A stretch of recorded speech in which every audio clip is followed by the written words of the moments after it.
Very warm welcome to this afternoon session of Thank you, sir. presentation. I'm very happy that we have very enthusiastic participation from all the participants in these presentations and also enthusiastic suggestions and feedback. That's a very good thing. That's what we look forward to in this pedagogy workshop.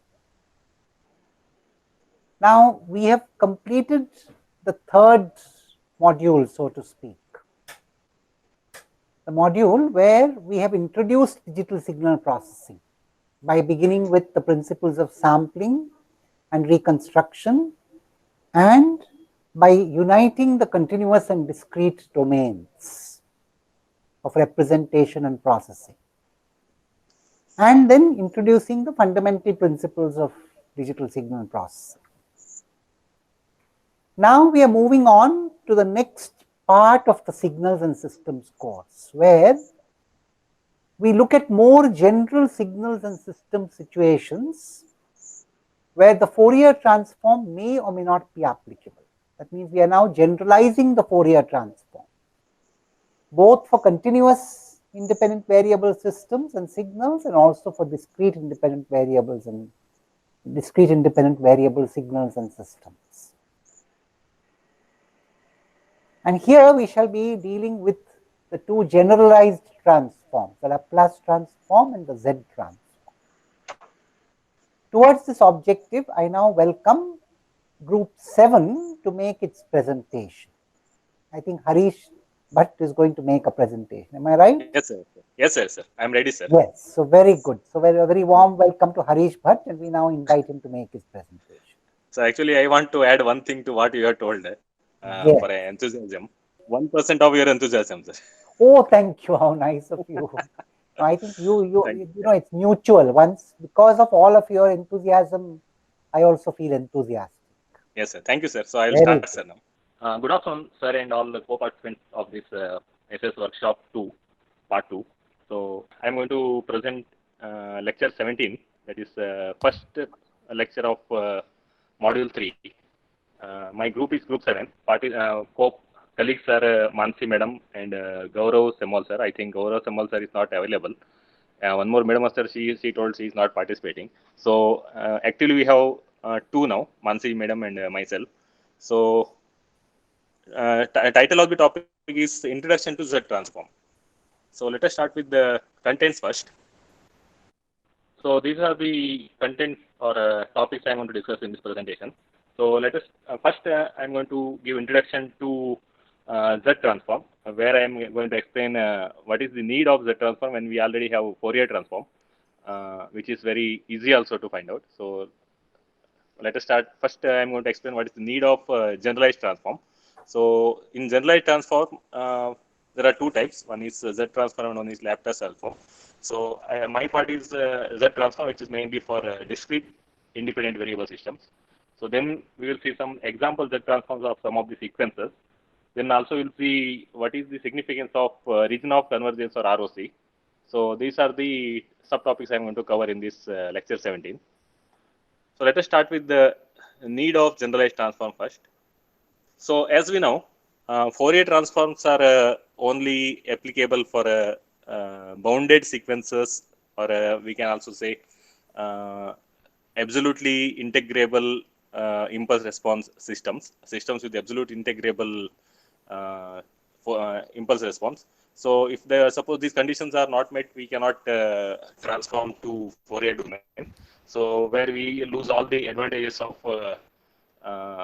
applications of Fourier transform. So these are the limitations of Fourier transform. For every sequence or every sequence or signal, or also for some systems, we cannot find out Fourier transform. So in that case, as we lose all the applications or advantages of Fourier transform, we should try to have some mechanism through which we can first transform the sequence or system itself within some bound, or we have to limit the system or a signal within some bound. Then we can transform it to frequency domain using these bounded sequences. And once we transform and do the analysis, we can release the bound, and we can have the signal reconstructed back or system analyzed system back. So some examples where we cannot have Fourier transform.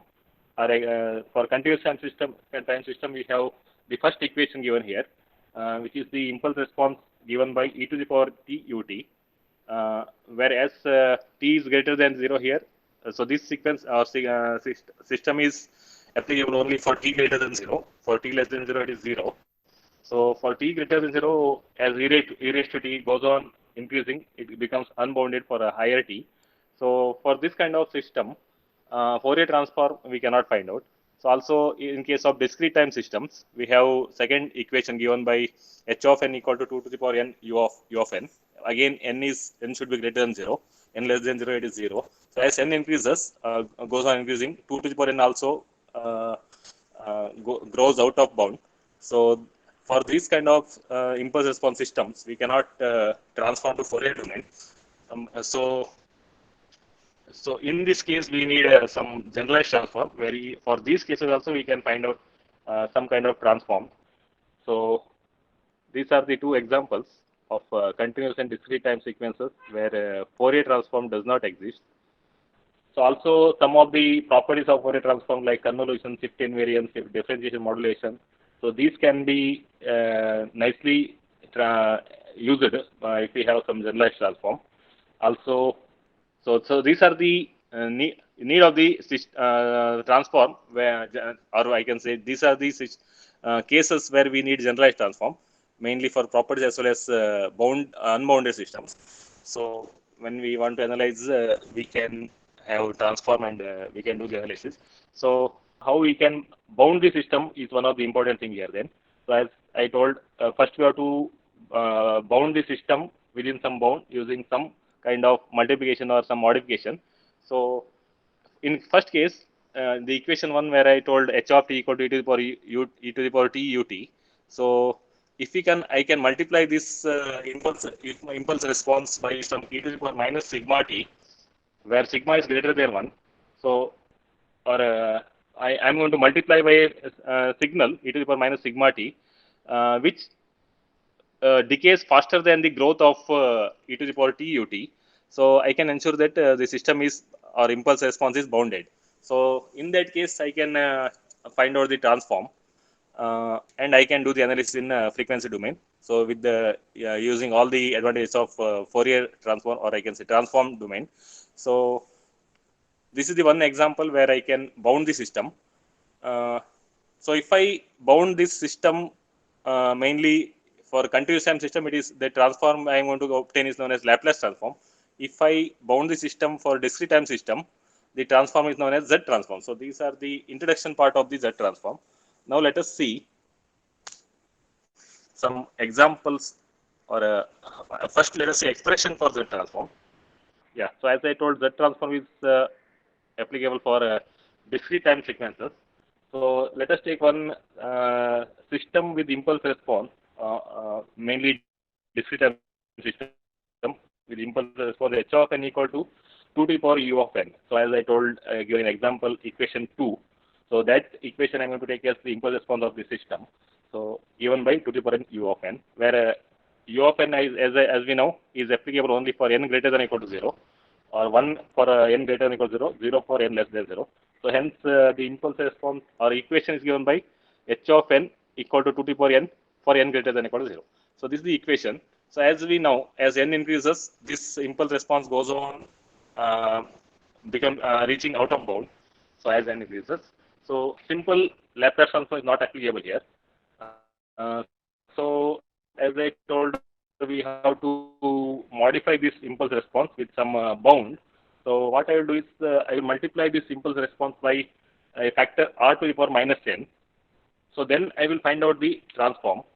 As we know, when we want to transform this new system to the power n r to the power minus n, so we have to project it onto e to the power minus j omega n.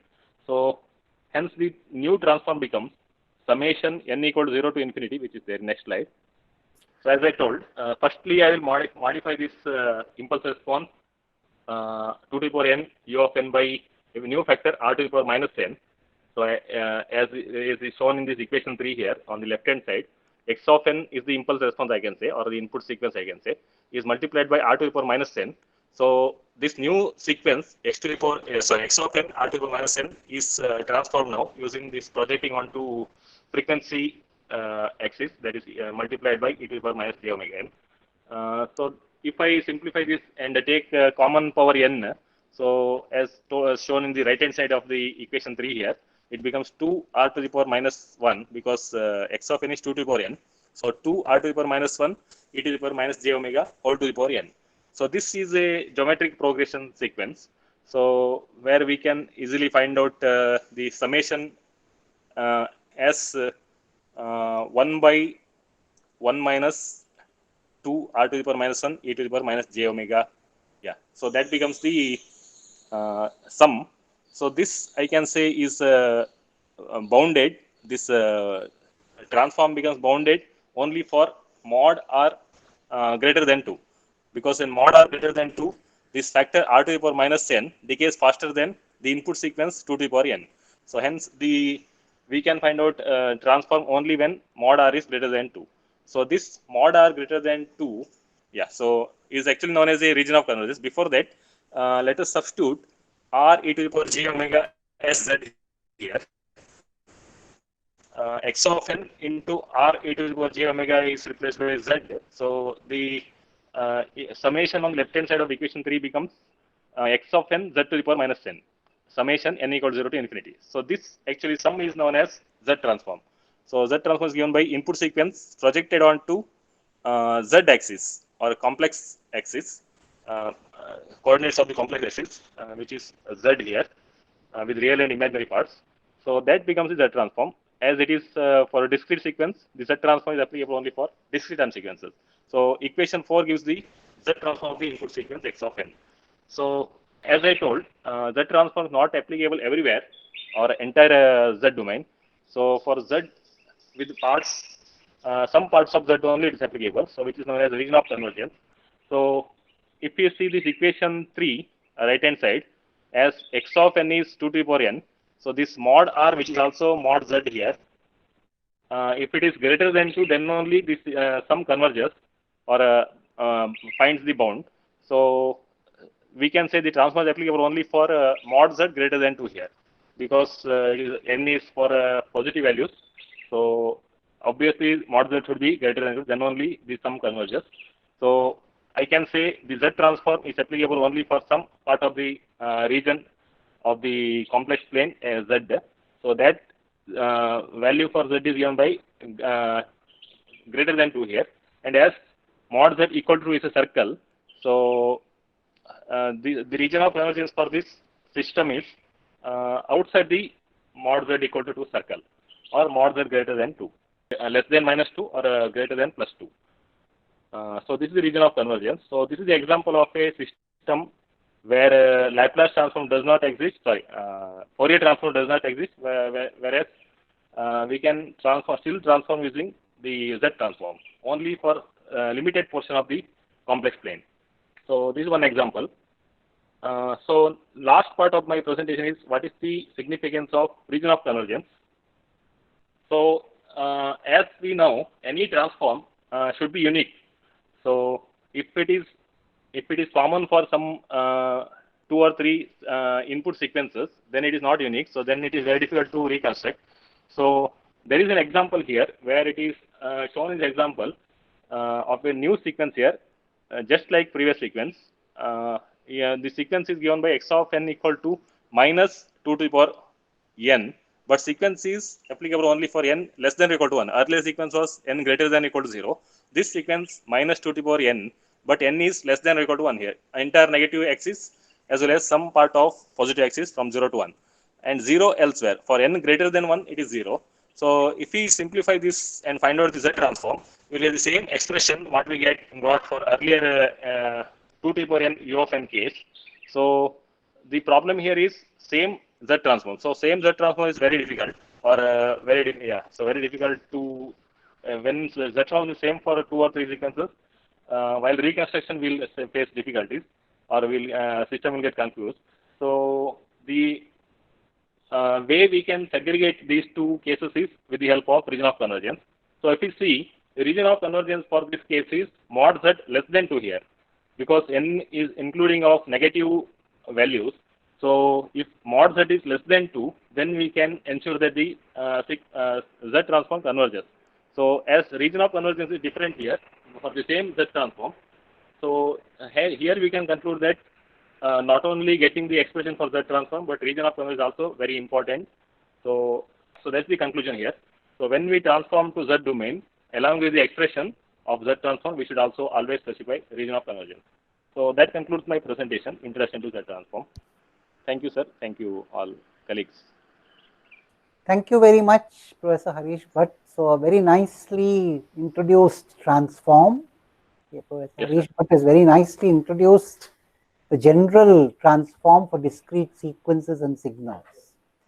And I'm very happy to see that you brought out the idea of the generalization very well. Why you need the generalization? Because you cannot find the Fourier transform for that signal, and how you do the generalization, namely by first capturing the growth with an exponentially decaying signal followed by a Fourier transformation. And then towards the end, you very beautifully brought out how the region of convergence is important. The expression is not sufficient. The same expression with a different region of convergence gives you a different sequence. There was only one mistake in your second sequence. You know, the second sequence should be minus 2 raised to the power of n for n less than equal to minus 1, not plus 1. Right? Okay, sir. Okay. Less than I was confused actually, so okay. Yes. Yes, sir. That doubt came actually, but due to limitation of time. That is thank right. you, sir. Thank n less than equal to minus 1. Okay. Okay, sir. Right? So u of minus n minus 1, that is the sequence. So minus 2 to the power of n, u of minus n minus 1. That was a mistake. But anyway, your principle was correct that, you know, if you take the, now in fact that sequence is exponentially decaying towards the negative side, right? And that also has a Z transform, but given by the same expression, but with a region of convergence mod Z less than 2. You know, the region of convergence is as important as the expression in the Z transform. Both of them together make a Z transform. Very nice. Yes, sir. Thank you, sir. So any comments, observations, or questions on this presentation? Professor Jayanti seems to have a question. No, sir. Actually, what you said, no, sir. That is u of minus n minus 1. That's what I made it clear, sir. That's what. Yes. There was a mistake in his presentation. It should have been n less than equal to minus 1. Minus 1. So, like in continuous, it is u of minus 2, whereas from discrete, we have to start from u of minus n minus 1. That's right. Thank you, sir. Sir, a small comment I want to make. Yes. Notes, whatever is there in our this one, sir. Same thing is there actually. So then that's a mistake there also. Then correct. Yes, sir. That's why I told. Sorry to say this. That is fine. No, but I think it needs to be corrected. Everybody should be informed, and it should be corrected there. Yes, sir. So everybody can note that correction there. Yes, sir. Good. Very nice. So please be sure to mark your attendance. The course management team has put up your attendance link. So please be sure to mark your attendance. Yes, so any other questions or comments or observations on the presentation?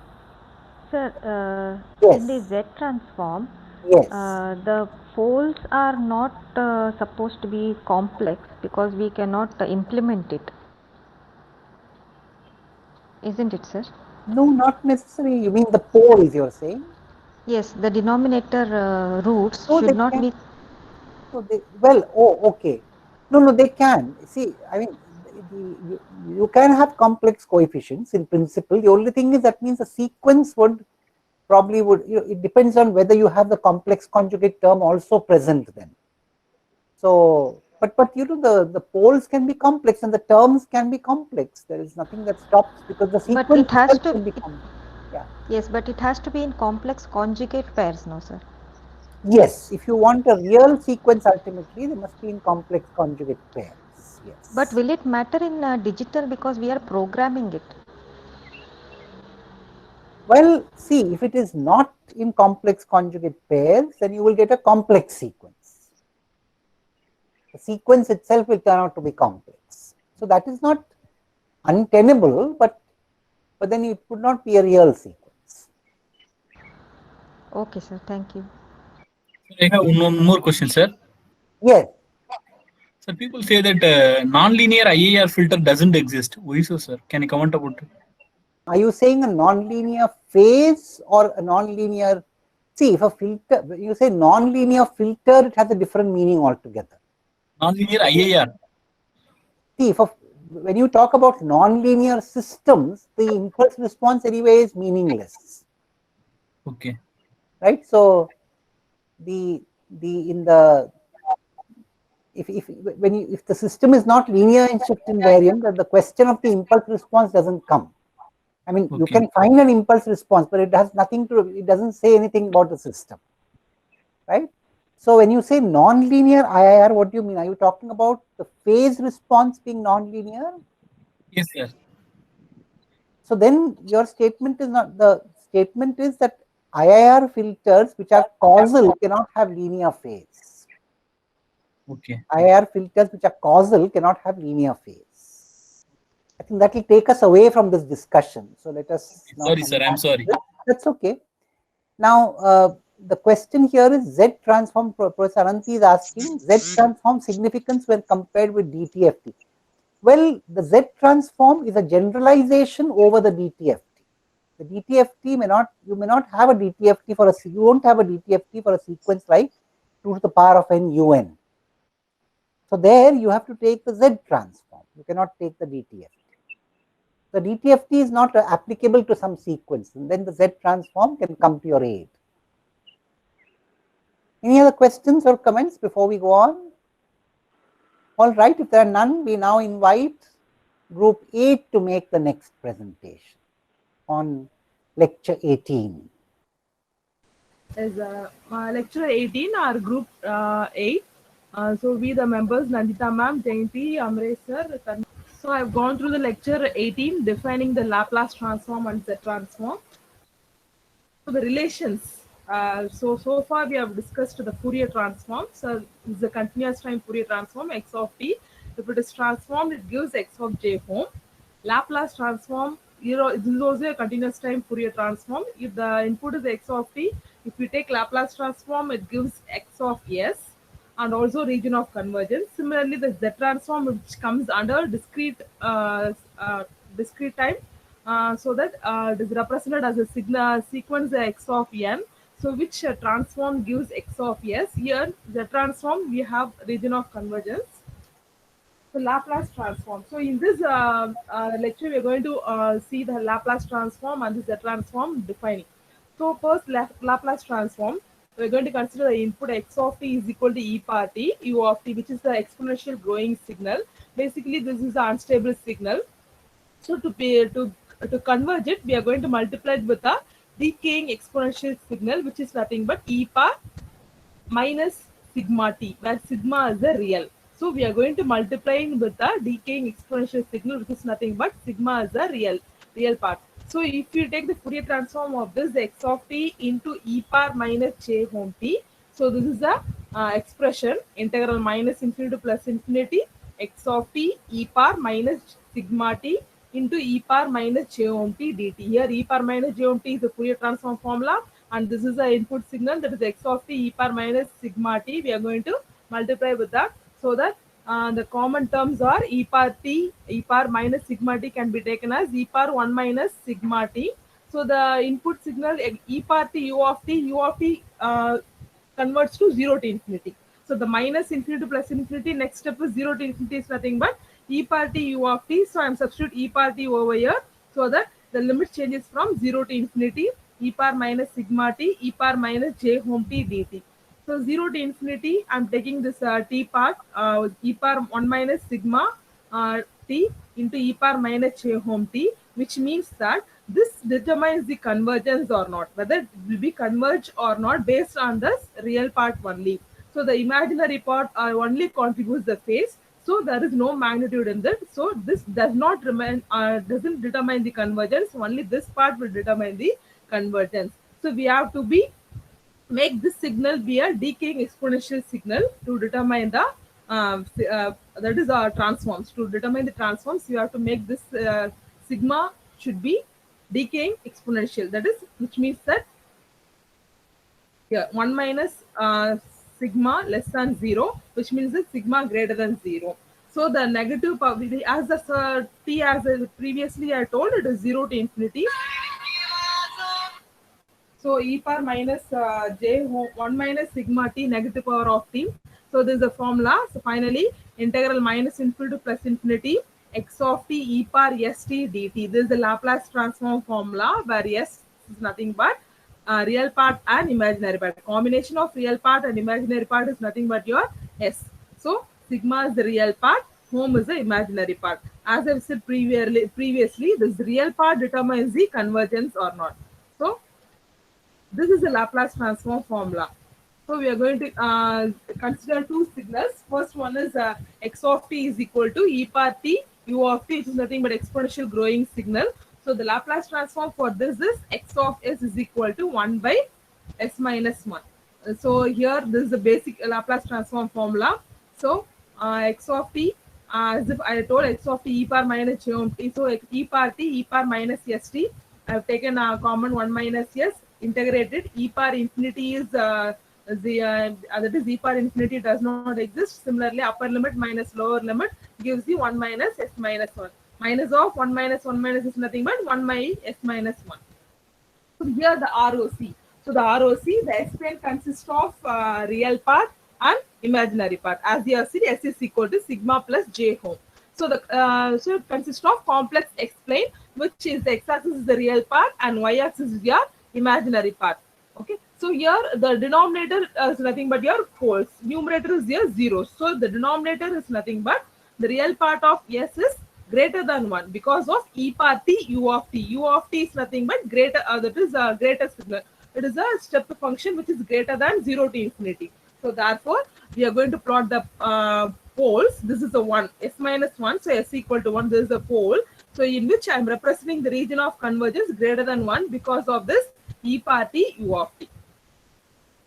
So finally, the Laplace transform, first we will consider the signal, no, e power t u of t is nothing but 1 by s minus 1. With the region of s, real part of s greater than 1 or real of s greater than 1 or sigma. Both are same. Sigma represents the real part or real part of s is means it's the real part sigma. So you can represent in any of the form. Second example, let us e power t u of minus t. So e power t u of minus t is nothing but it is decaying backwards. U of minus t is a mirror image, so that it the exponential signal decaying backwards at the left side. So similarly the change limit is also from minus infinity to 0. So this is the formula for Laplace transform, and I am substitute the value of u of minus t so that it becomes minus infinity to 0 x of t e power minus s t dt. So then e power t e power minus, substituting the x of t in the place of e power t. So again I'm taking common terms outside, so that I'm integrating it, substitute the upper limit, lower limit, we get the same value. That is, but the thing is, since it represents the left side, u of minus t is left side, therefore the real part of s is less than 1. So this is the less than 1. So therefore the Laplace transform here also, the Laplace transform is 1 by 1 minus 1, s is equal to 1. But the thing is, because of u of minus t, the region of convergence at the left hand side starts from the 1. So this is the comparison between the two signals. So here the L stands for script we can use for Laplace transform. So e power t u of t is also 1 by s minus 1, and minus e power t u of minus t is also 1 by s minus 1, which means that the same answer we have got, but the region of convergence will be different for those signals. First region of convergence nothing but real part of s greater than 1, and second region of convergence is not real part of s less than 1. So, so the graphical explanation. So here the e power t u of t, what we have considered is exponential growing signals. But this thing is e power t u of minus t is, as I said, left exponential decaying leftwards. If it is minus e power t u of t is nothing but comes to the third quadrant. So this would have a Fourier transform and its Laplace transform, putting the real part of s is 0. So this is the graphical explanation. The comparison we have seen in previous slide is the graphical explanation. E power t u of t and e power t minus u of t.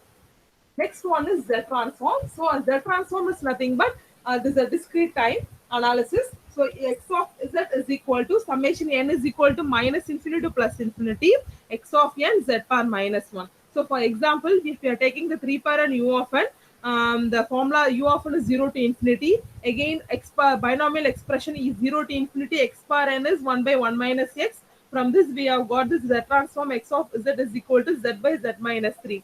The region of convergence denominator x matters, which is nothing but greater than 0. Therefore, the ROC is the circle. For Z transform, the region of convergence determines the circle. So, in this 3 circle, we have to the ROG convergence outside the circles. The conclusion, the Laplace transform is nothing but expression in S, function of S along with the region of convergence or together with the region of convergence, whereas the Z transform also is the expression in Z, function of Z along with the region of convergence. So the Laplace transform is used for analysis of CT signal, whereas the transform is analysis used for DT signal. Thank you, sir. Okay, very well presented, Professor Jayanti. And some points that we should re-emphasize. Professor Jayanti very beautifully brought out again the importance of the region of convergence and took the example of e raised to the power of t, ut, and of course the corresponding signal which was on the negative side, e raised to the power tu of minus t, and showed that they essentially have the same expression for the Laplace transform, but different regions of convergence. So the region of convergence is critical in the Laplace transform also. The Laplace transform is to continuous time or continuous independent variable signals and systems what the Z transform is to discrete independent variable signals and systems.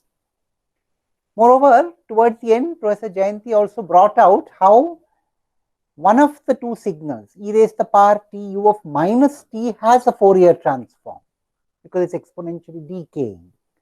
But the other one, e raised to the power of t ut, does not have a Fourier transform. If it has to have a Fourier transform, you need to pull it down by an exponentially decaying signal. That's what the Laplace transform does. And that's why the region of convergence is to the left and right respectively. In one case, for the backward signal, it is to the left of the real part of S equal to 2 and real part of S equal to 1.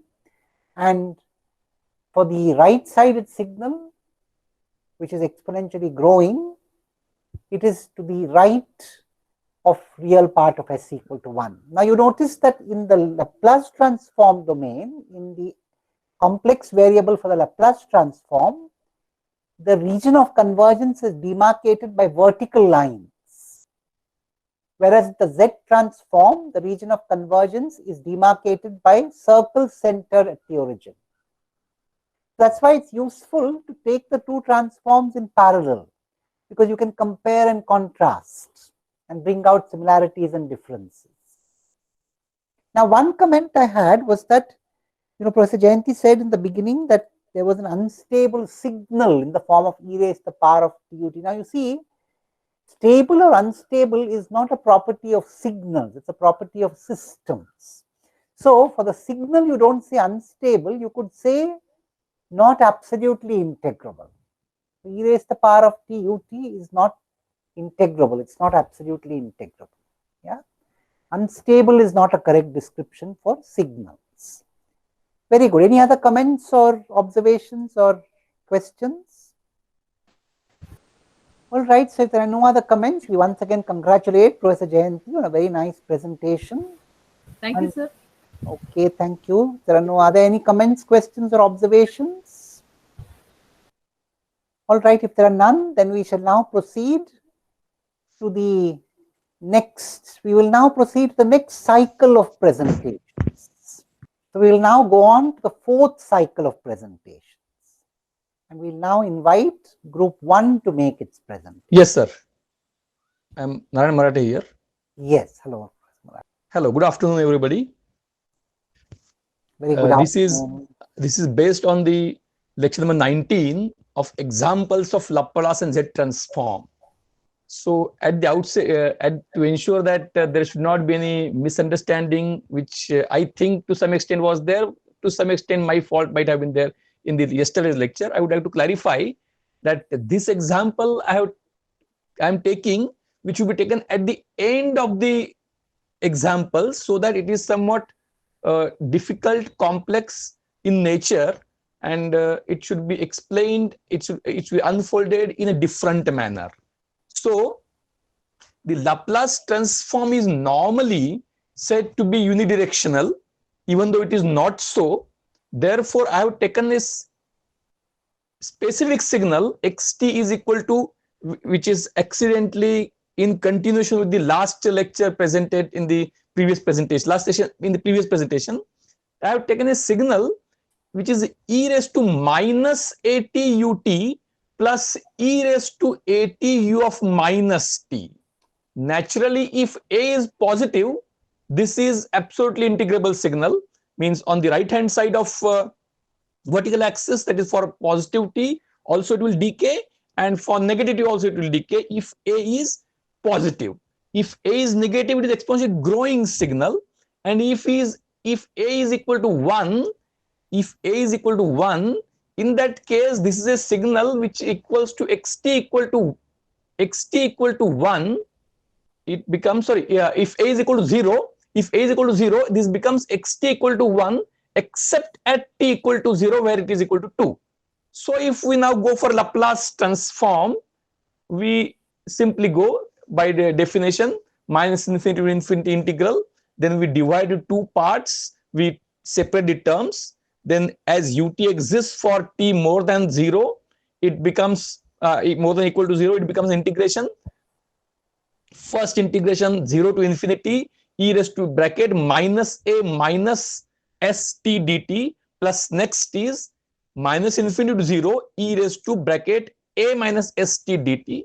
Now I should have taken one step in between, but assuming that it is for a faculty FDP, I have skipped it.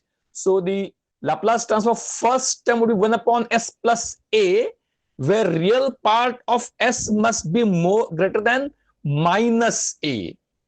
And the Laplace transform of the second term is 1 upon s minus a, where real part of s must be less than a. In fact, while discussing in the class, the second term of minus infinity to 0, you can assume by replacing t equal to either say p. In that case, it will become e raised to t equal to minus p. Then it will become 0 to infinity e raised to minus a minus s minus into bracket a minus s p dt. And then you can find the Laplace transform. But ultimately, just by adding one step, the final answer, which is very clear, is 1 upon s plus a plus 1 upon s minus a. Now, this I can add provided that there is intersection of regions of convergence. That is, Laplace transform of xt would be 1 upon s square plus a square if and only if minus a less than real part of s less than plus a. If a is positive, then ROS would be a strip between minus a and plus a. It will be a vertical strip between minus a and plus a.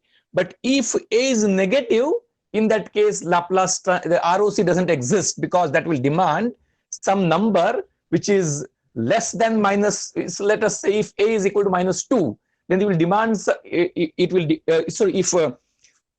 What we can say, if a is negative, in that case, it will demand a real part to be some number which is less than minus 2 and more than plus 2, which will not exist. So ROC, Laplace transform doesn't exist if a is negative. And that is very clear that if a is positive, because I have taken e raised to minus at ut. So if a is positive, it is a converging signal for t greater than 0.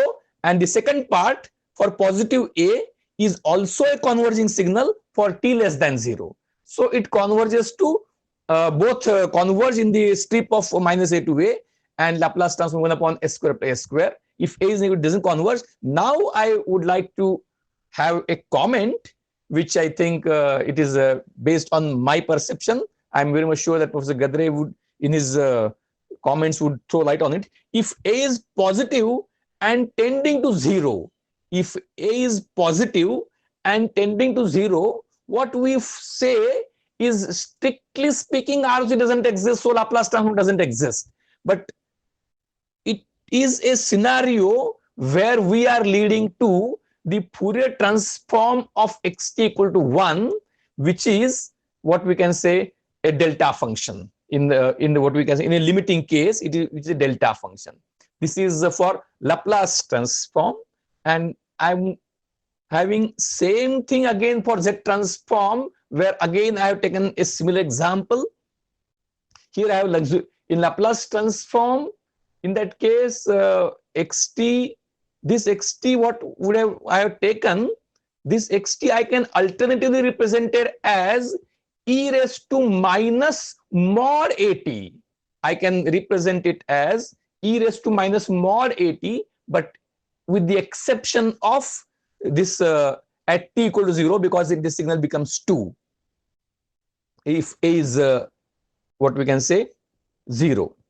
Now Z transform, if I take A raised to n un plus A raised to minus n u of minus n minus 1, this I can say as A raised to mod n. This signal xn, which I have represented by, because mod is not, it is, mod should not be used normally, because it treating it in further summation, all that becomes somewhat problematic. So A raised to mod n A raised to mod n sequence is presented as A raised to n un plus A raised to minus n u of minus n minus 1. Again, by similar treatment, I can go with the same thing, A raised to n un plus A raised to minus n u of minus n minus 1. Then I can split the terms. Then the first term would be, when I apply un, it would be from 0 to infinity A raised to n z raised to minus n. And second would be from minus infinity to 1, which is A raised to minus n z raised to minus n. Now what I have done, this step which I skipped in previous thing, I have added here. It is first term I have kept as it is, just by combining n equal to 0 to infinity A z inverse raised to n, plus I have put m equal to minus n. When I put m equal to minus n, it has become m equal to 1 to infinity A raised to m z raised to m. Then in that I have added one term for m equal to 0 and subtracted that. So next expression is first term same, second term is first term plus m equal to 0 added, and for m equal to 0 the answer is 1. So I have subtracted that. So it is become now symmetric. N equal to 0 to infinity A z inverse n raised to n plus m equal to 0 to infinity A z raised to m. So the transform would be, that is 1 upon 1 minus A z inverse, provided that the common ratio is less than 1, that is mod z greater than A, plus 1 upon 1 minus A z, mod z less than 1 upon A, and plus 1 the remaining term. So the final expression is 1 upon 1 minus A z inverse plus 1 upon 1 minus A z plus 1, provided that A less than mod z less than 1 upon A. Now this will exist if and only if A is less than 1.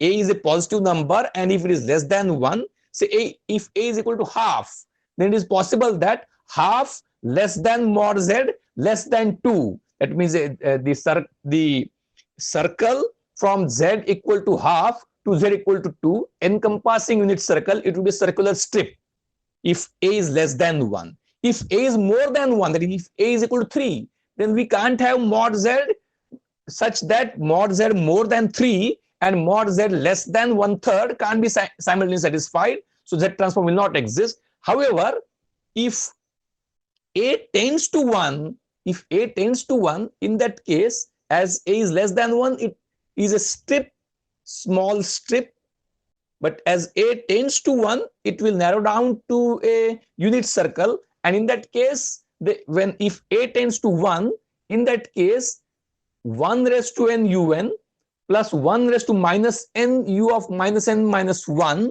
this would be simply a sequence tending xn equal to 1. So in that case, this would lead to DTFT, this would lead to DTFT at DTFT of xn equal to 1. That's what my thing is, because the region of convergence leads to mod z just at marginally at mod z equal to 1. So that is z transform as good as evaluated at the unit circle, which should lead to Fourier transform, discrete time Fourier transform, again as a special case, just like it was a special case of Laplace transform, what we were having, that is the Laplace transform in previous case, where this was a was 0. In that case, it was a strip around the what we can say vertical axis. This is again equivalent to a Fourier transform. So I think I tried my level best by considering a somewhat complex example today. I think I aim now. Thank you. Very good, very nice, Professor Marathe. In fact, Professor Marathe has presented a beautiful example of both a Laplace transform and a Z transform. He presented a beautiful example of both a Laplace transform and Z transform, where you have two exponentially decaying parts. And he also pointed out that instead of exponentially decaying, if they grow exponentially, then that Laplace transform and the Z transform does not exist. Now, in fact, Professor Marathe brought out a very beautiful limiting case that, for example, in the Z transform, he took the case of A going towards 0, or rather, the exponential going towards 1. So you have essentially a constant signal. Now, you see, a constant signal would not have a Fourier transform in the traditional sense. That is, a Fourier transform of a constant signal would not be a function. But if you are willing to bring in impulses, then the Fourier transform of a constant signal can be defined. So the Fourier transform of a constant signal would be an impulse located at the origin. Now the same thing holds, you see, in the Z domain, the discrete time Fourier transform also same thing holds. So you see, if you are willing to allow impulses in the Z domain, then you can get a Z transform for a more general class of functions, including for some of the functions that Professor Marathe had written off here, if you allow impulses in the Z domain. But right now, we are not really allowing impulses in the Z domain. That's why we said that the Z transform does not exist. But if you're willing to bring in impulses into the Z domain, then the class of signals for which the Z transform exists widens. That's right. So very good. So any questions or observations? Or so very good. This was a very good example of a signal, as Professor Marathe said, a signal which required more analysis. All right. So if there are no, yes, we had a very good example presented. Now, if there are no further comments or observations, then we'll go on to the next presentation by group 2. Good evening, respected VM Gadre sir, Dr. Good VM evening. and all the participants. Yeah. I have attended the whole India based 2-week refresher program conducted by IIT Bombay and IIT Kharagpur, in which Professor VM Gadre sir has given practical solutions to different problems of Laplace transform as well as Z transform as well as the whole SNS. Major part of it. So here this lecture 20 gives us the linearity property of Laplace transform as well as Z transform along with the region of convergence and its importance. So the linearity property states that if we take the sum of two signals, like with the scalars alpha and beta, then the resultant Laplace transform will also be, if the input is alpha x1 of t plus beta x2 of t, then the Laplace transform will be alpha x1 of s plus beta x2 of s. So what is the region of convergence is the question. So it will be at least the intersection of the region of convergence of x1s and x2 of s. It may be more also. It may be expanded also. Similarly, if we take Z transform, the same property applies here. If it is input is alpha x1 of n plus beta x2 of n, then after Z transform will be alpha x1 of z plus beta x2 of z. Similarly here, the region of convergence will be at least will definitely include the region of convergence of x1 and x2, that is intersection. So proof can be done easily. We all know very well these equations. Alpha x1 of t plus beta x2 of t is, if we take the integral, it becomes alpha x1 of t plus beta x2 of t into e power s minus t. As we have discussed, this e power s minus t is to make it bounded one. So upon expansion, it becomes alpha x1 of s plus beta x2 of s. So if for a given s, both these integrals are convergent, then the linear combination alpha x1 of s plus beta x2 of s also converges. This s, which is a part of intersection, must also be the region of convergence. That means ROC must be the intersection of these two transforms. As an example, if x1 of t is e power 2t u of t and x2 of t is 3 power t u of t, then we know that the region of convergence of x1f, which is Laplace transform 1 by s minus 2, is real part of s greater than 2. Similarly, for x2 of s, which is 1 by s minus 3, region of convergence is R of real part of s greater than 3. Now, when we combine these two signals using some scalars, let us say if we combine in this fashion 2x1 of t plus 3x2 of t, that is 2, Laplace transform will be 2 upon s minus 2 plus 3 upon s minus 3. So the intersection of these two, this combined signal will be the intersection of the ROCs of the two, which is nothing but real part of s greater than 3.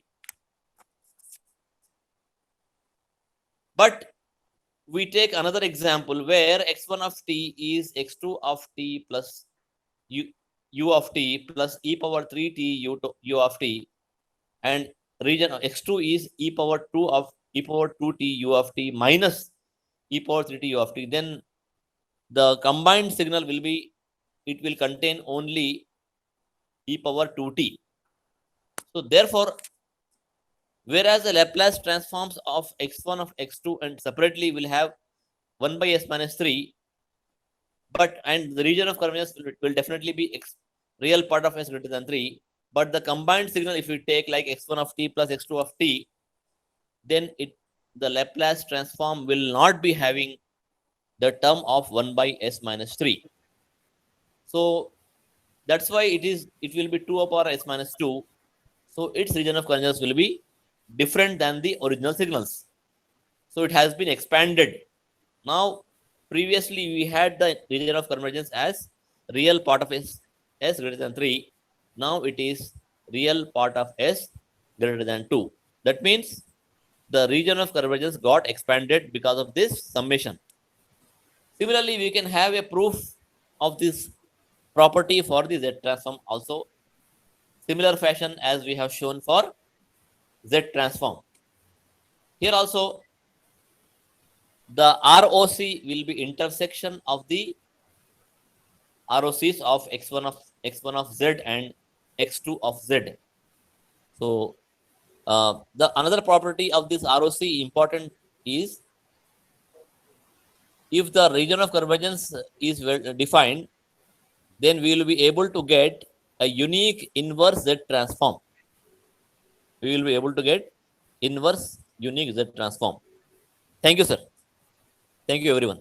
Okay, very well presented, very nicely presented, very well done. I'm glad that you were able to sort out your network problem and present the example very nicely. So very nicely presented.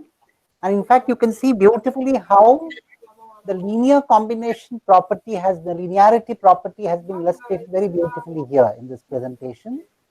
In fact, one thing which Sattar emphasized is that when you make a linear combination, the region of convergence might expand beyond the intersection. So he gave a very beautiful example of that. Very nice. So any comments or questions or observations on this presentation? No comments or questions or observations?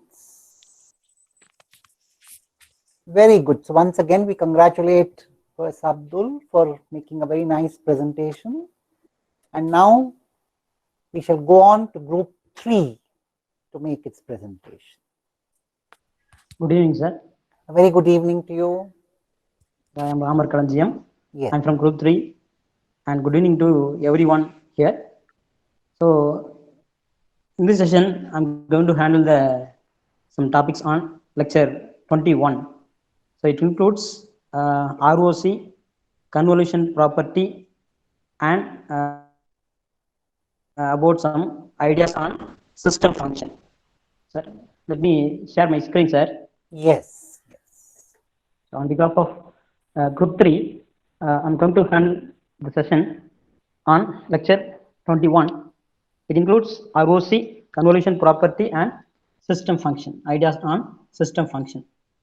First, now we come across what is Z transform, what is Laplace transform, and something basic about ROC, and how here we are going to see how this region of convergence comes with related with the convolution property, and how there we are defining a system function.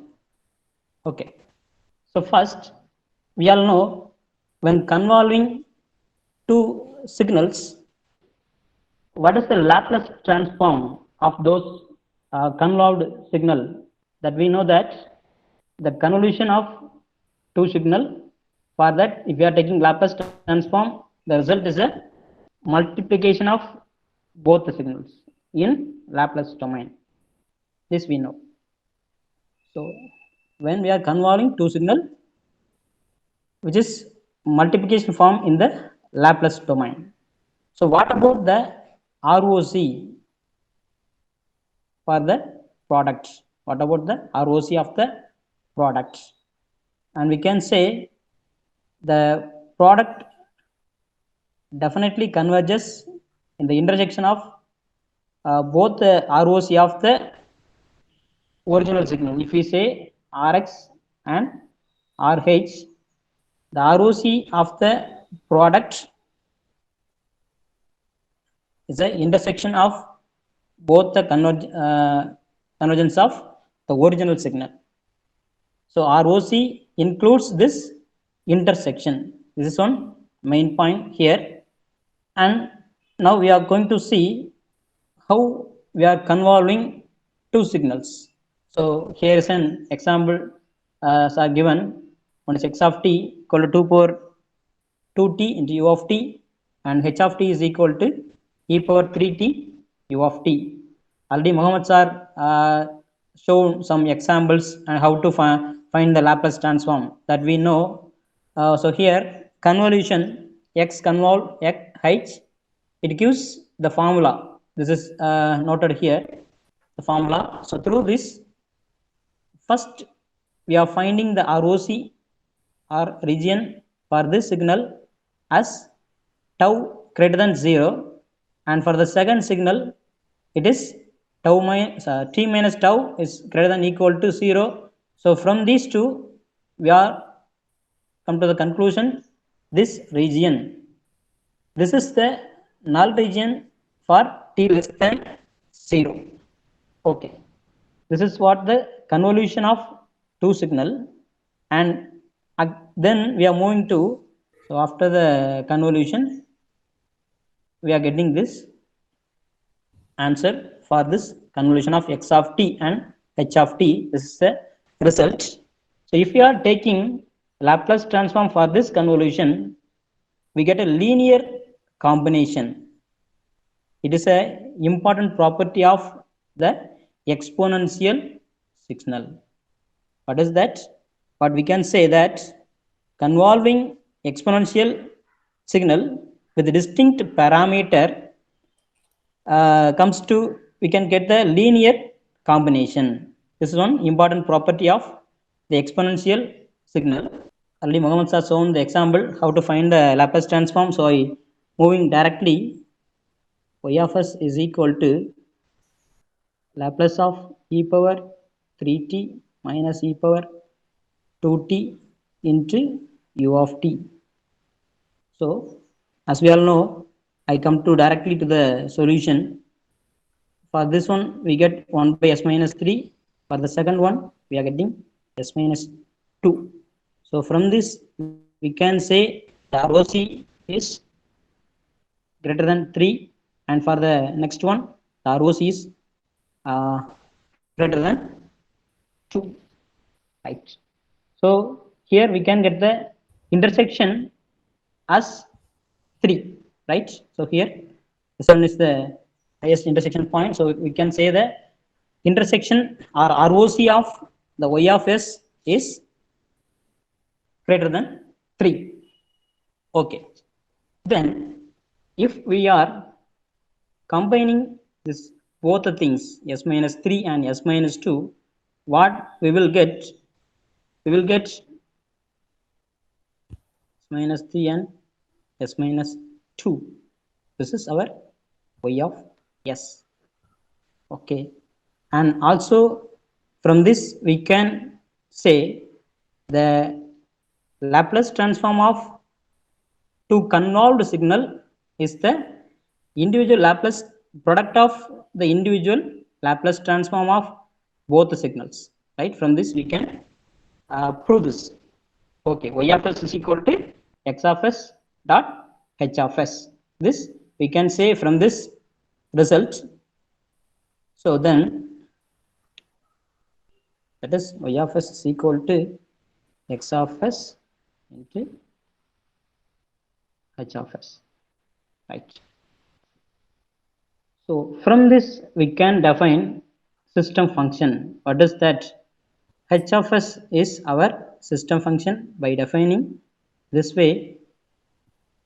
Here h of s is equal to y of s by x of s. So here the x of s is known as a system function, and the system function h of s is independent of the input. Okay. So if the system function is independent of the input, the system function can completely characterizes the linear shift invariant system. It can completely characterize the linear shift invariant system. How we can say this system function can completely characterize the linear system invariant? We know system function of LSI. We know that the system function of linear shift invariant system is equal to Laplace transform of the impulse response of that system. This we know. What is that? System function of linear shift invariant system is equal to Laplace transform of the impulse response of that particular system.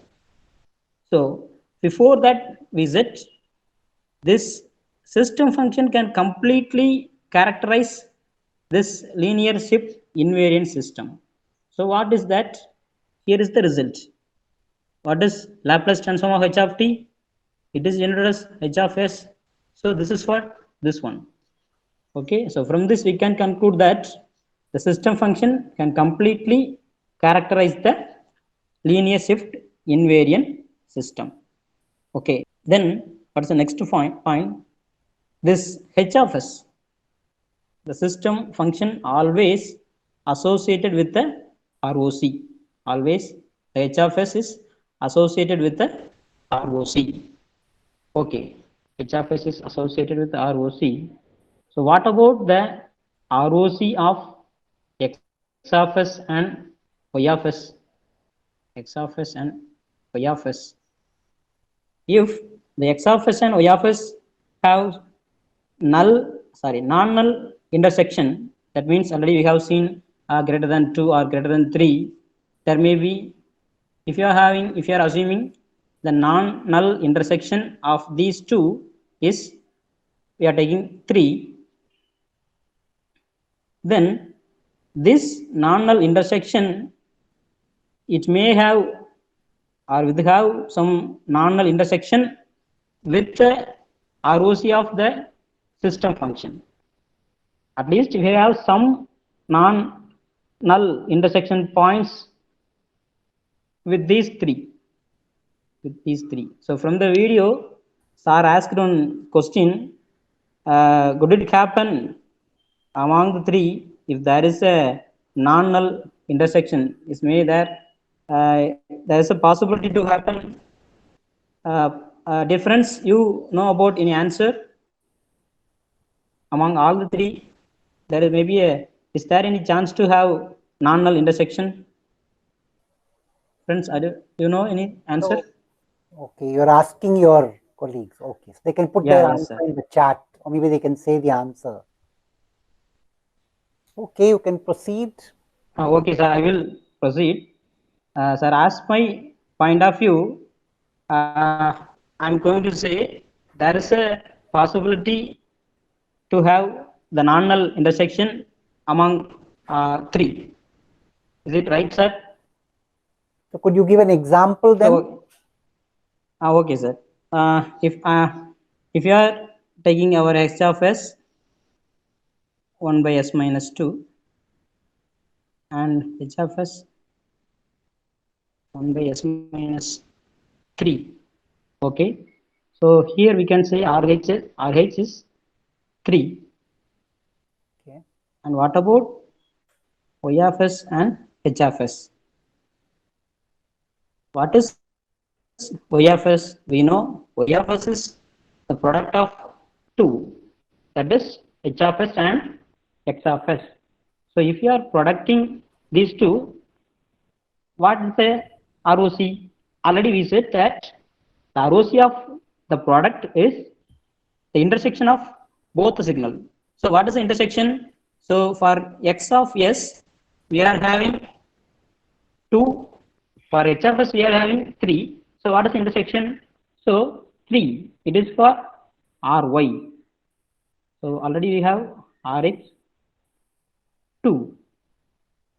Sir, I am saying from this point of view, Rx is greater than 2, Rh is greater than 3, and also Ry is greater than 3. There is a non-null intersection among 3. Is it right, sir? Yeah, certainly. So here, of course, the region of convergence for the output is indeed the intersection. Is that right? Okay. Thank you, sir. Thank you, sir. Can I move to the next point? The question is, can it expand beyond the intersection? The question is, can it expand beyond the intersection?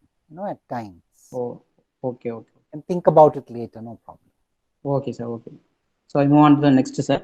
Yes. So now we have noted the convolution between the two signals, two continuous time signals, x of t and h of t.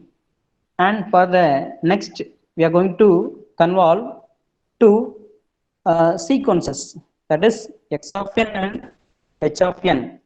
So before going to the convolution, there is an example given. So sorry, for this example, I have to say about the convolution of two sequences. Already we know the convolution of two signals is the product in Laplace transform. So when we come to the point sequence, we are taking Z transform. So from the point of view of Z transform, convolution of two sequences, x of n and h of n is same as the product in Z transform. This we can prove, but I am skipping from this one. So it is similar to the Laplace transform. We can say the product, the convolution is the product in the Z domain. Here we can say. And here what is the point? In the convolution of signals, that is the continuous time signals, the ROC of the convolution is at least the intersection of both the original signal, is at least the intersection of the original signal. Sorry.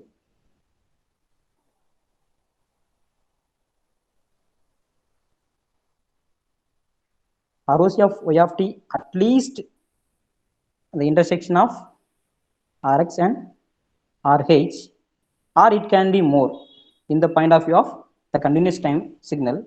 But when I move to the sequence x of n and h of n, here what we are saying, the convolution of the product, that is y of z, product is should be at least the intersection and not more than that of the Z transform of the two original signals. And here for the first, there is an example given. Consider the x of n is equal to 2 power n, and sir explained about the answer, how to solve and get the ROC, and sir given the solution. Here we are getting 2 points, and for one we are having z greater than 2 and another one z less than 2. So while we are adding, because it is a one signal, while we are adding, we are not having any intersection. So we can conclude it has no Z transform, right? So it has no Z transform. So next, how to overcome this problem? By using the expansion technique. So expansion, here are taking the signal x of n the same, then there is a impulse sequence h of n, and there is a two signal 1 and -2. So for this, if you are convolving two signals, x of n is equal to 2 power n and h of n is given only two discrete point, one at 0 the value is 1 and another one the value -2 at time interval 1. So if you are convolving, we are getting the result after taking the Z transform h of n and h of n, we are having these two results. So what is the convolution? Z is equal to x of z and h of z. If you are producing these two terms, we are getting answer 1. Y of z is equal to, we are getting 1 because these and those are cancelled. So here what we are getting, y of z is equal to 1. That means the ROC is entire z plane. In the previous, the first solution, it gives no z transform and also there is no intersection, but because of this we can have some we can have the whole z plane as a ROC. So with this point I'm stopping the convolution property. That is, if you are convolving to continuous time signal and also the sequence, we get the product in the corresponding domains, and in the result ROC, that is product of ROC for the product in continuous time signal is at least the intersection and also it can be more. But for in sequence, that is Z transform, the product of ROC for the product is at least the intersection, not be more. And next is last, system function. Here is given a linear shift invariant system where the impulse response has, if it is Laplace transform, it has continuous independent variable. If it is a Z transform, it should be a discrete independent variable. Then we can say this have a system function. Thank you, sir. This is what I have prepared. Okay, very nice. So very nice, Professor Amar. Very beautifully presented. And in fact, here Professor Amar presented a very nice example of how the region of convergence expands when you convolve. So there, actually what happens is that the denominator is cancelled. As a consequence, the region of convergence expands. So that was a very nice example. And also, he emphasized that in the case of exponentials, you actually have a situation where you convolve and that results in a linear combination. These are special signals. And of course, he explained what happens to you. So the whole convolution property was very beautifully explained by Professor Amar. Thank you so much. Do we have any comments, observations? Or Thank any you, sir. questions on this presentation? Sir, I have one clarification from you, sir. Myself, Anandi. Sir, actually, Fourier continuous time Fourier series, discrete time Fourier series, and continuous time Fourier transform, discrete time Fourier transform, Z transform, Laplace transform. So each and every transform is applicable for periodic sequence, A periodic sequence, and Z transform is applicable only for discrete time sequence. Then Laplace transform is for continuous time sequence. Then particularly in Laplace transform and Z transform, Laplace transform in terms of stability point of view, the poles will be located from the in the left hand side. We can say the system is said to be stable. And similarly for by means of region of convergence, the unit circle representation, we are saying the poles inside the unit circle, we can say it is a stable system and all. And by means of our region of convergence plot itself, you can say it is a low pass filter. The poles will be located on the right hand side, and it is nearer to unit circle. We can say it is a low pass filter, and zeros will be represented in that point. If you have a zero at particular point, there is no frequency, so there is no point and all. We can decide system function, system nature. That is, it is a which type of filter we can say. I'm having one doubt in all transforms. Both are interrelated to each other. In terms of discrete time Fourier transform, it is applicable only for discrete time. So we can't. Z transform is additionally coming into picture in terms of stability point of view or causality point of view by representing the region of convergence. I have still doubt in that. That's what I'm asking that, sir. So what is the doubt? Can you explain the doubt again? Z transform is applicable for discrete time sequence case, right? Z transform is applicable for it is a discrete time system. Z transform. So Z transform is equal to Z is equal to R into E power J omega. We are representing, right? Yeah. You see, R is equal to 1 means that it becomes a discrete time Fourier transform, right, sir? That's right. So, that's right.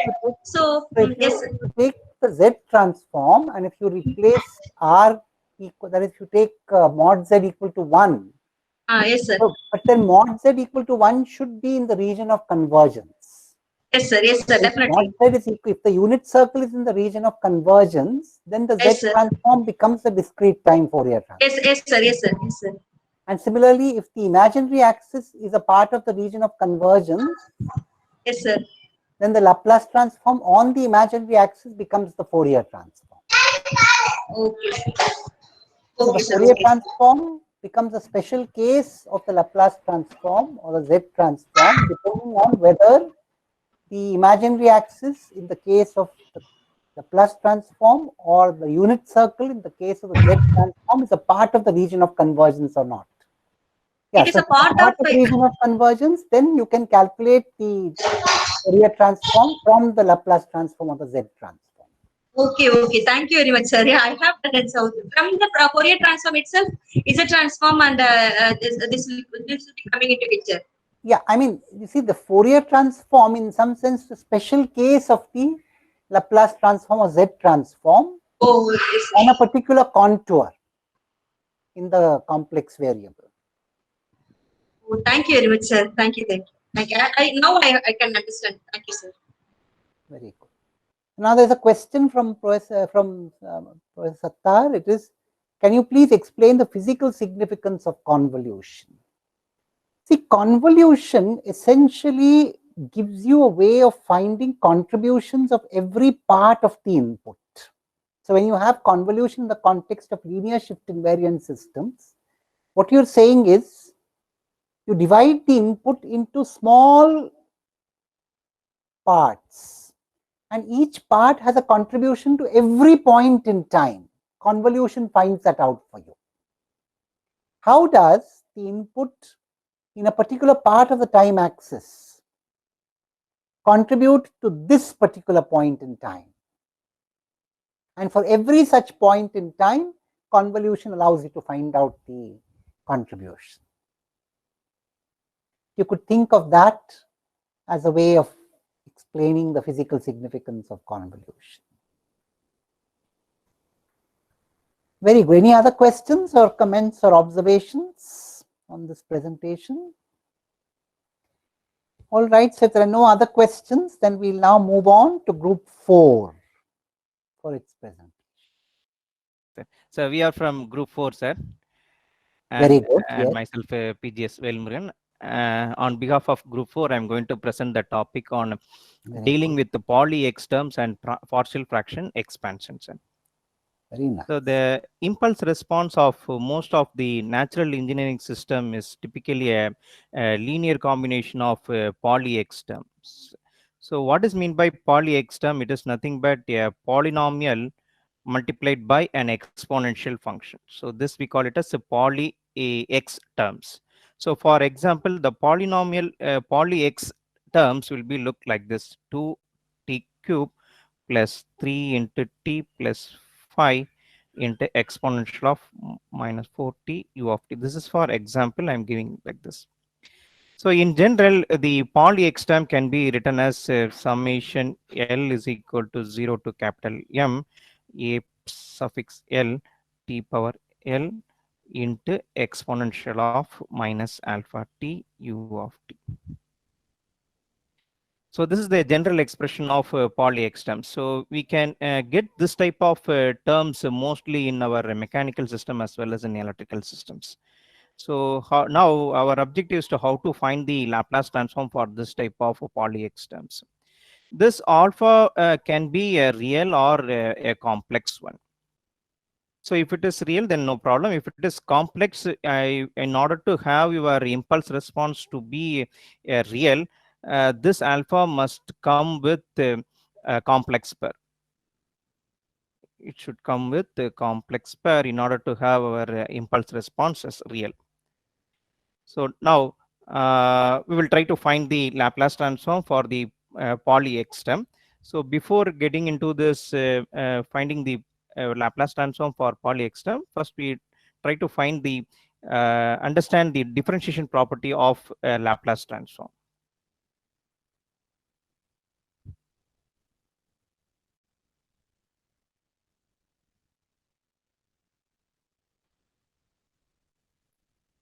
And we know that the Laplace transform for right-sided sequence, right-sided exponential signal e power minus alpha t u of t is given by 1 over s plus alpha, and the ROC is given like this: real part of s is greater than real part of minus alpha. And for left-sided sequence, e power minus alpha t u of minus t, the Laplace transform. So for the left-hand side also, you will get the same expression, but the variation is only in ROC. Here the real part of s is less than a real part of minus alpha. Now the question is, what is the Laplace transform for t times x of t? So we are trying to find what is the Laplace transform for t times x of t. Then we can easily find the Laplace transform for the Pauli X term. And from the definition of Laplace transform, we can write x of s is equal to minus infinity plus infinity x of t e power minus s into t dt. And now what we are going to do is we are going to differentiate this x of s. It is a differentiable one. So I'm going to take the differentiation for this term, d by ds of integral minus infinity to plus infinity x of t e power minus s into t dt. Since it is a differentiable, we can bring this d by ds into this integration function. So we can write like this: integral minus infinity to plus infinity x of t d by ds into e power minus s into t dt. So now if you differentiate this one, we will get a term like this: integral minus infinity to plus infinity x of t. If I differentiate an exponential signal, I will get the same exponential signal e power minus s into t dt. So now we have to observe that what is the Laplace transform for t times x of t. So what is the Laplace transform for t times x of t is, we can bring this minus term to the left hand side. It is nothing but minus d by ds of x of s. So from this expression, what we infer is the Laplace transform for t times x of t is minus d by ds into x of s of x of s. So now, for example, if you take a polynomial term like this, t times e power minus alpha t u of t, then the corresponding Laplace transform is minus d by ds of x of s. So this, let me take it as x of t. So the Laplace transform for x of t is x of s, which is equal to 1 over s plus alpha. We will get minus d by ds of 1 over s plus alpha. So we have to differentiate this 1 over s plus alpha. This is equivalent to 1 over s plus alpha the whole square. So in general, we can write this Pauli X term summation L is equal to 0 to capital M a suffix L t power L e power minus alpha t u of t. The corresponding Laplace transform is summation L is equal to 0 to capital M a suffix L factorial divided by s plus alpha to the power L plus 1. So this is the general expression for general Laplace transform for Pauli X term. So now we will understand this with the help of an example. So we have to consider the region of convergence also.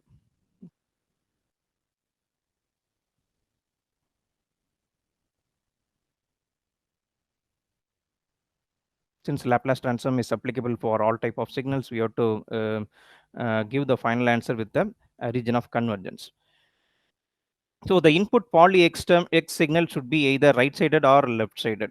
So now we will take what happens when Laplace transform has more than one such term. So we'll try to find the Laplace transform for x of s, which is equal to 1 over s plus alpha into s plus beta, and the condition is alpha is not equal to beta. Okay.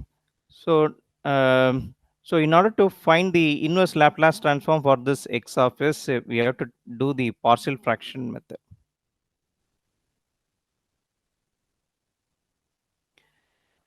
So the easiest method for finding the inverse Laplace transform is, we can write it as a by s plus alpha plus b by s plus beta.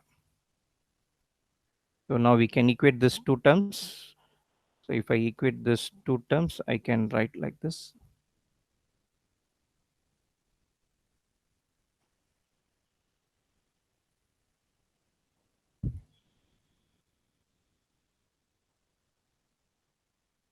So now we have to find the partial fraction coefficients of A and B. In order to find A, what we have to do is we have to multiply the expression by S plus alpha and substitute S is equal to minus alpha. We can easily determine the value of A, which is equal to 1 over beta minus alpha. Similarly, in order to find the value of B, we have to multiply by S plus beta, and substituting S is equal to minus beta, we can determine the value of B, which is equal to 1 over alpha minus beta. So now we are able to write our x of s as two independent terms, that is 1 over beta minus alpha s plus alpha plus 1 over alpha minus beta s plus beta.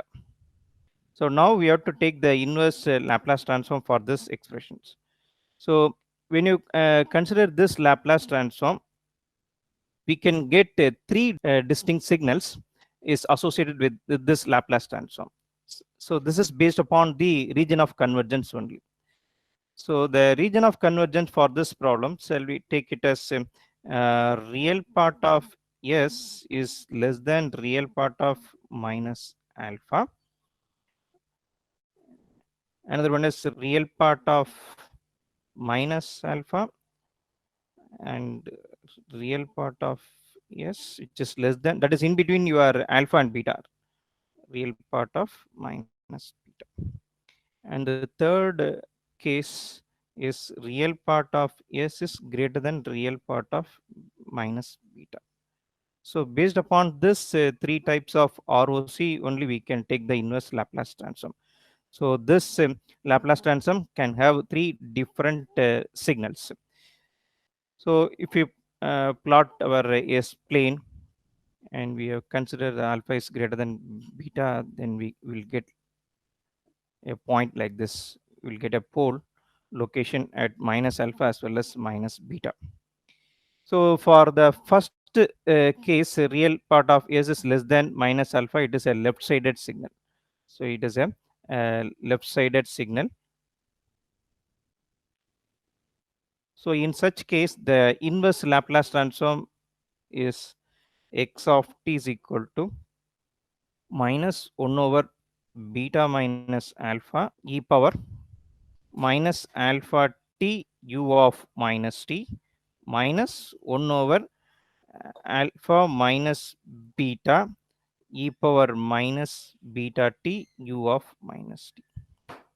And for the second case, real part of, that is real part of S lies between this alpha and beta.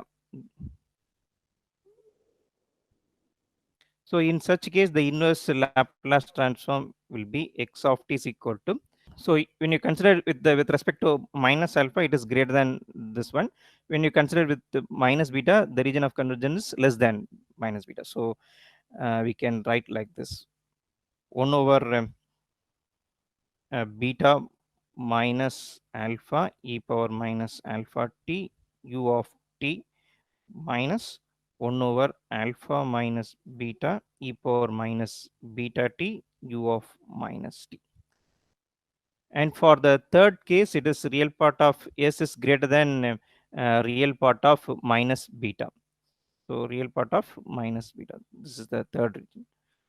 For the third region, the inverse Laplace transform will be like this: x of t is equal to 1 over beta minus alpha e power minus alpha t u of t plus 1 over alpha minus beta e power minus beta t u of t.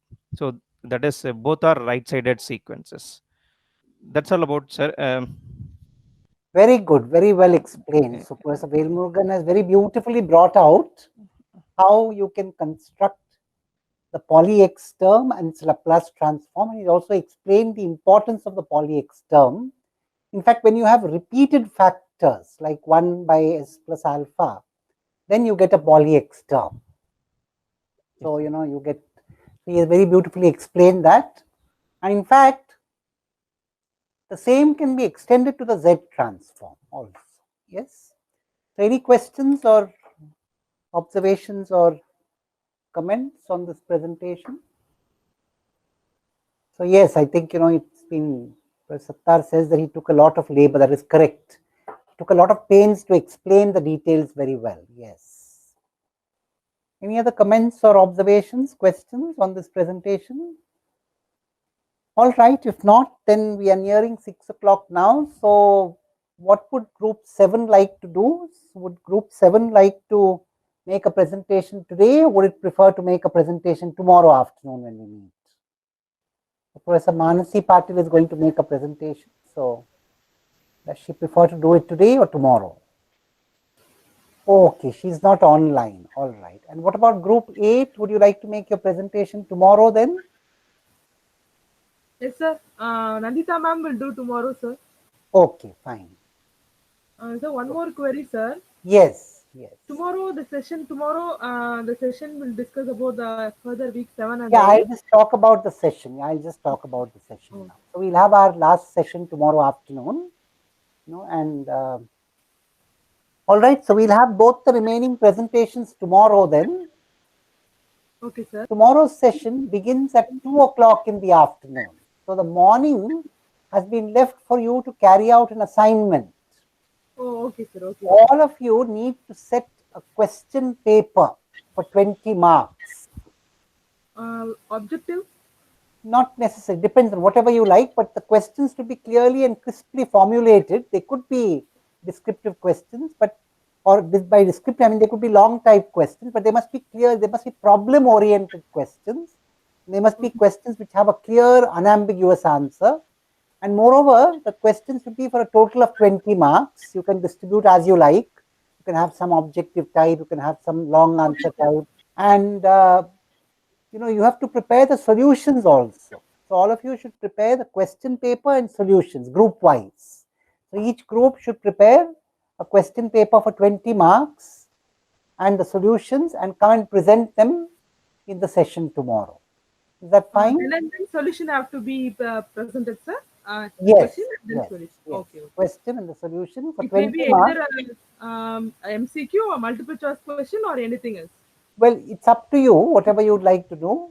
It can be a mix of multiple choice and long type or whatever you like. Okay, sir. Or it could be just multiple choice.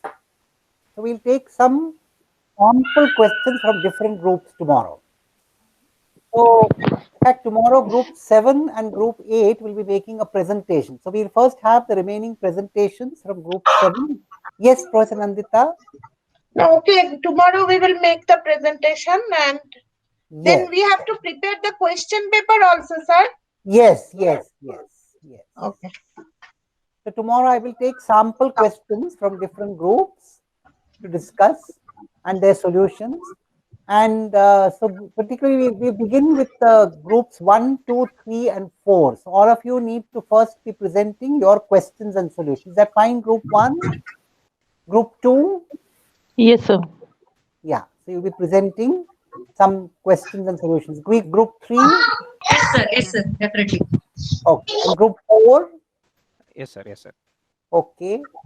And what about, and group 7 and 8 would be making a presentation towards the beginning of the session tomorrow, and then we'll have a discussion on the questions and answers that you've prepared, and then we shall have a small valedictory note. Yes. So we'll meet. No forenoon session, sir. Only afternoon session. Yeah, sir? only after. The afternoon session begins at 2 p.m. Okay, sir. Okay. We'll begin at 2 p.m. and we'll conclude in about 1.5 to 2 hours. Okay. And we will first have the remaining 2 presentations followed by some questions answers which you have prepared, the question paper and solution that you prepared, and then we'll have a small valedictory note. Yes. Okay, So tomorrow the whole morning is given to you to prepare your question paper and solutions, and you can discuss it among your group also. So group The 8 idea has is presentation as well as the question paper tomorrow, right, sir? Group 8. yes. So tomorrow group 7 and 8 will first make its presentations. Okay. Then At 2 p.m. and then we'll have questions and answers. Okay, sir. I mean the question paper and solution. Okay. There we can 1, 2, 3, 4 first. And all of you, however, all of you need to discuss in your group and prepare a question paper and solution. So it can be group wise. Group wise, you prepare a question paper. And solution.